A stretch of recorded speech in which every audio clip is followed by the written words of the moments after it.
ஒரு வீடு பலமாக இருக்க வேண்டும் என்றால் அஸ்திவாரம் பலமாக இருக்க வேண்டும். இந்த அஸ்திவாரம் என்று சொல்லக்கூடியது தாங்க வீடு. அது எப்பேற்பட்ட வீடு அப்படின்னா பெரியவங்க இல்லைன்னா உலகத்துல எதுவுமே கிடையாது. ஏன்னா சிறுபிள்ளை இட்ட வெள்ளாமை வீடு வந்து சேராது அப்படின்றாங்க. சிறுபிள்ளையெல்லாம் அது நோக்கத்துக்கு என்னமாவது நிகழ்ச்சி வச்சுட்டு போகும். ஆனா இந்த திருவிழாவிலே வருடம் ஒரு நாள், இந்த ஒரு வருடத்துல ஒரு நாள் இந்த புனிதமான மண்ணுல புரண்டு விழுந்து படுத்து எந்திரிச்சு வீட்டுக்கு போனோம்னா அந்த மண்ணோட நம்ம வீட்டுக்கு போகும் பொழுது நம்மளுடைய குடும்பத்துல எந்த விதமான நோய் நொடியும் வராது. அதே சமயத்துல பிள்ளி சூனியம்னு சொல்லுவாங்க, காத்து கருப்பு அப்படிம்பாங்க இல்லையா. இந்த மாதிரி நாடகத்துடைய பாடல்களையும் ராகங்களையும் கேட்கும் பொழுது பக்கத்துல நம்ம ஊரை அண்டக்கூடிய அண்டி வர நினைக்கக்கூடிய துஷ்ட சக்திகளாக இருந்தாலும் இந்த ராகங்களை கேட்டுவிட்டு அப்பால் சென்று விடும் என்பதற்காக தான் அரிதாரத்தை போட்டு இந்த இடத்துல நின்றுகிட்டு இருக்கோம். உங்களுக்காக எங்களை மதிச்சு நீங்களாவது இருங்க அப்படின்னு நான் கேட்டுக்கொண்டு பல சில பேசுவது கிளியா இல்லை பெண்ணரசி பேசுவது கிளியா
காதல் தேவதை சொன்ன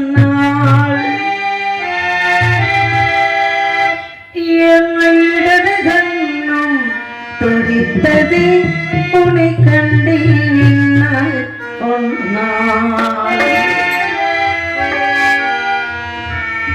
நான் ஒருவர் சந்திப்போம்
உழைப்பு இருந்தாலும் அதுக்கு ஈடாகுமா? உட்கார்ந்து தெய்வத்துக்கு முன்னாடி இப்பேற்பட்ட திருவிழாக்களை வைத்து கொண்டு அதுக்காக பெரியவங்க எல்லாம் பாடுபடுறாங்க. எவ்வளவு பாடுபடுறாங்க. எந்த விதமான ஒரு அசம்பாவிதம் நடந்துடக்கூடாது, எந்த பிரச்சனையும் வந்துடக்கூடாது, சந்தோஷமாக இருக்கணும் அப்படின்றதுல பெரியவங்க எல்லாம் எவ்வளவு ஒரு ஆர்வத்தோட இருக்காங்கன்னா, காலகாலமா நடத்தக்கூடிய திருவிழா எப்பொழுதுமே ஊர் சந்தோஷமா இருந்தா தான் பக்கத்து ஊரெல்லாம் நம்ம மதிக்கும் இல்லையா? அதனால இந்த இடத்துக்கு நாங்க வந்திருக்கிறோம். எதற்காக வந்திருக்கிறோம்னா, நம்பிராஜனுக்கும் நங்கை மோகினிக்கு மகளாக பிறந்த நான், எந்த வள்ளியாகப்பட்டவள் வளர்ப்பு மகளாக பிறந்த நான் கானம் பாடி கொண்டிருக்கின்றேன். முருகப்பெருமான் 5 வயது முதல் அறியா சிறுமியாக இருக்கும் வரை உன்னை நான் திருமணம் 2ஆம் தரமாக முடித்துக் கொள்கிறேன் என்று எனக்கு சத்தியம் செய்திருக்கின்றார் முருகப்பெருமான். அவரை நான் விடுவேனா? ஒரு ஆம்பளை கோபத்தோட இருந்தா சும்மா விட்டுற முடியுமா? நம்ம புருஷன் நம்ம கிட்ட கோவப்பட்டா நம்ம என்ன செய்யணும்? போனா போய, சாப்பிட்டா சாப்பிடு, சாப்பிடாட்டி இரு அப்படி சொன்னா நல்லா இருக்குமா? பக்கத்துல போய் உட்காரணும். ஹோட்டலுக்கு போயிடுவாங்க விட்டா. பக்கத்துல போய் உட்காரணும். ஏங்க நான் என்ன குறைச்ச வச்சேன் உங்களுக்கு? நான் என்ன குறை வச்சேன்? எதுல குறை வச்சேன்?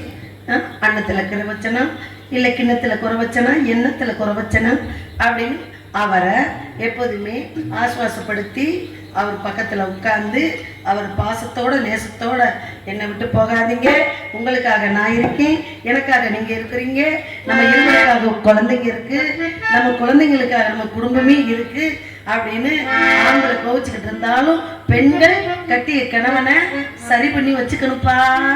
அத்தாலே முந்தானியில முடிஞ்சு வச்சுக்கணும். அப்பு இல்லாட்டி ஒன்றும் செய்ய முடியாது, நம்ம தான் கஷ்டப்படணும்.